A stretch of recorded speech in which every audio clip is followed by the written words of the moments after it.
2 பேருக்குள்ள சண்டை வருதுன்னா அதுக்கு முக்கியமான காரணம் என்னவா இருக்குன்னு பார்த்தீங்கன்னா, ஒருத்தர் பேசுறத இன்னொருத்தர் கேட்கவோ இல்லை யோசிக்கவோ மாட்டாங்க. இந்த மாதிரியான சூழ்நிலையில என்ன பண்ணணும்னு வேதத்துல போட்டிருக்கு, வாங்க பார்க்கலாம். யாக்கோபு 1:19 பாருங்க. ஆகையால் என் பிரியமான சகோதரரே, யாவரும் கேட்கிறதுக்கு தீவிரமாயும், பேசுகிறதற்கு பொறுமையாயும், கோபிக்கிறதற்கு தாமதமாயும் இருக்க கடவீர்கள்னு வேதத்துல போட்டிருக்கு. ஆமாங்க, இந்த ஒரு விஷயமா இருந்தாலும் நம்ம பேசும்போது அந்த பிரச்சனை பாதி சால்வ் ஆயிடும்.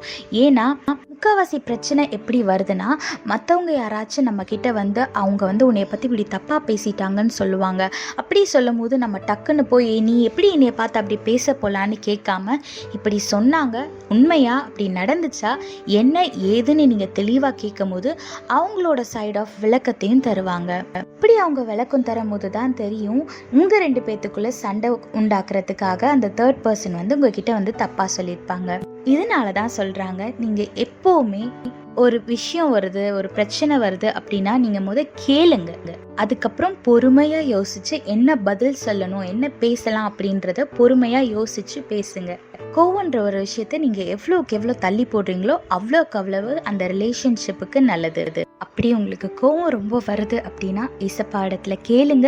ஏசப்பா எனக்கு இந்த கோவத்தை குறைக்கிறதுக்கு உதவி செய்யுங்க, பொறுமையாக இருக்க உதவி செய்யுங்க. நீங்கள் கேட்கும்போது ஏசப்பா நிச்சயமாக உங்களுக்கு உதவி செய்வார். அதனால கோவத்தை தள்ளி வச்சுட்டு எல்லார் இடத்துலையும் அன்பா அக்கறையா இயேசுவை போல நடந்து கொள்ளுங்க. ஆசீர்வாதமான வாழ்க்கையை வாழுங்க. கர்த்தர் உங்களோடு கூட இருந்து உங்களை ஆசீர்வதித்து பாதுகாத்து வழி நடத்துவாராக. ஆமீன். When 2 people get into fight, the main reason will be they will not listen to each other. For situation like this, the Bible teaches us how to handle the situation. Look what the Bible says in James chapter 1 verse 19. My dear brothers and sisters, take note of this. Everyone should be quick to listen, slow to speak, and slow to become angry. Yes, whenever you face a problem, you should stay calm and listen to the other person, and then you can explain your side. By doing this, you can save the relationship.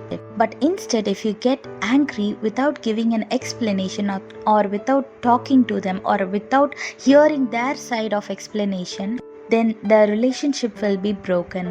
So always listen to them, then talk, so that you can have a healthy relationship.